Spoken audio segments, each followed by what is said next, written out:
Podcast super interaktif. Jiha first live streaming as brain. Hai semua. Jiha nak share pengalaman paling peribadi hari ni. Cerita masa Jiha pertama kali live streaming kat app Avatar Jepun. Honestly nervous tu gila. Jantung berdegup kencang, tangan berpeluh, excited tapi takut. Semua bercampur. Tapi Jiha nak share step by step. Macam korang ikut Jiha live depan mata. Tekan go live, nervous overload. Jiha duduk depan skrin, tarik nafas panjang. Tangan peluh. Jantung berdegup kencang. Dia pandang avatar dia dan rasa ni betul ke? Ni, nak live betul-betul sekarang. Dia tekan butang go live sound effect. Button click heartbeat sound. Sebenarnya ni tak payah baca pun.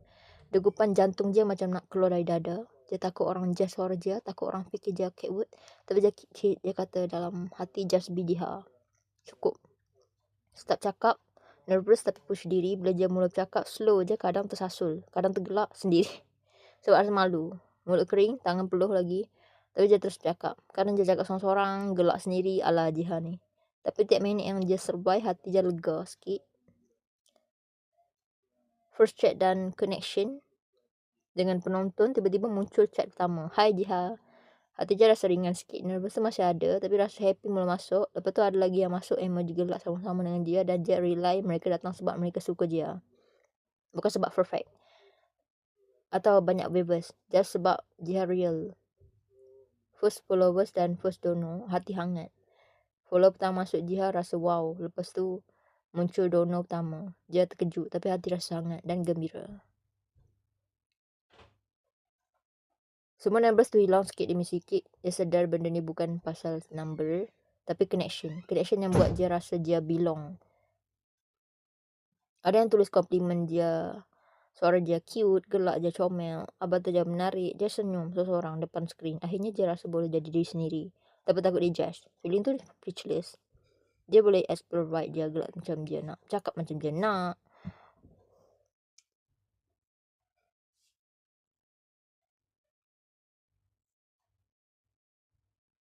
Finally, dia hidup dengan cara dia sendiri. Momen funny dan spontan. Tengah dia live, tiba-tiba dia tersasul. Apa dia cakap ni? Hahaha. Penonton gelak. Sama-sama. Siapa gelak? Ya. Jangan cakap dengan dia tengah buat video.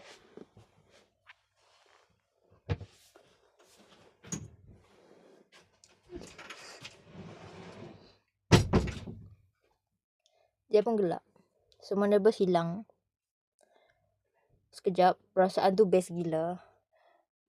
Kadang dia buat muka funny, orang hantar emoji ketawa je.